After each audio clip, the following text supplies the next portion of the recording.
But all right, let's stay with some more of these cold temperatures that are being felt in cities across the country. We're going to head over now to our team at Fox 5 in New York. Jessica Formoso is joining us live now to let us know what it's looking like in that area. Jessica, good morning.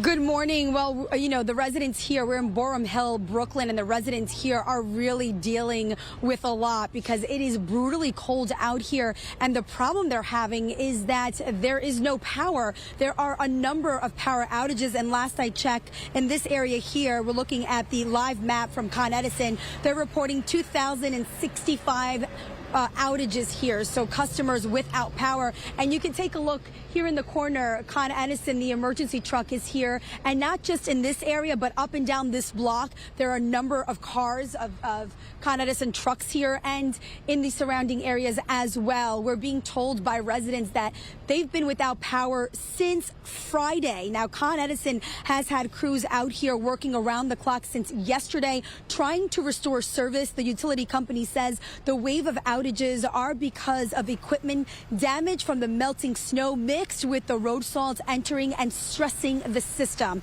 Aside from all that, Con Edison says snow and ice are piled on top of the manholes, making it hard for crews to gain access for crucial repairs. Now, the outages affecting different parts of Brooklyn. Last night, more than 1,800 customers in Park Slope were without power at one point.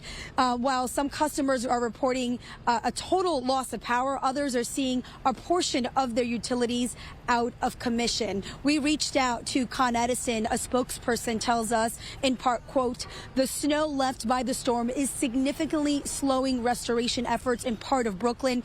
In many locations, nearly a week's worth of compacted snow and ice is piled on top of manholes that crews must access to repair the underground electrical system." Now, we spoke to some residents. Here's what they had to say.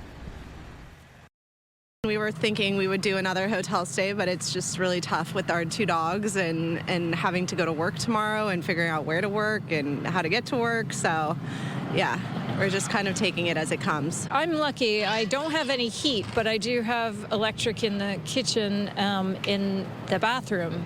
It's getting colder the longer I go without heat, but I'm kind of sandwiched between two higher levels, so my old building actually seems to have some good insulation.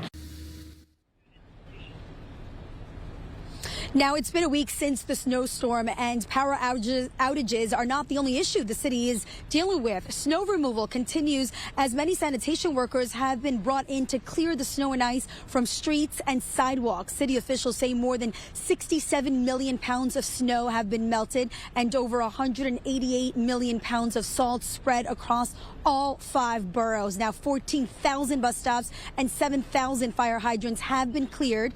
The mayor says in addition to the 2,500 sanitation workers already working 12-hour shifts, 1,200 more are now assisting in the cleanup.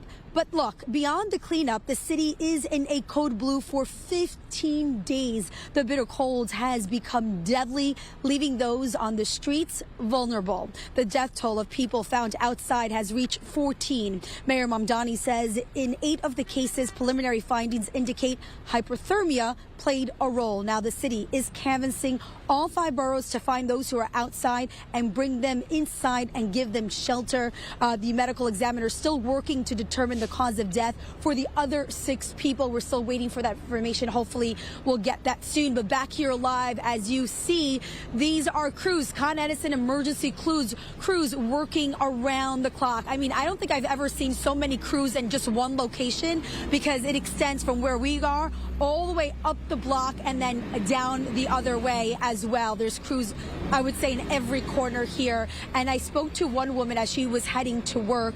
She has a little puppy, tells me that they've been huddled in her living room, just hugging each other just because how cold it is. She tried to get a hotel, but she says it's so expensive she can't afford it, so she's pretty much just sticking it out. One resident just came out and told us that Con Edison sent an alert saying it won't be fully restored till tomorrow evening. So we're talking about another day of possible outages here in Brooklyn. Back to you. All right, Jessica, well, thank you so much for providing this update over there in Brooklyn. Stay safe and stay warm.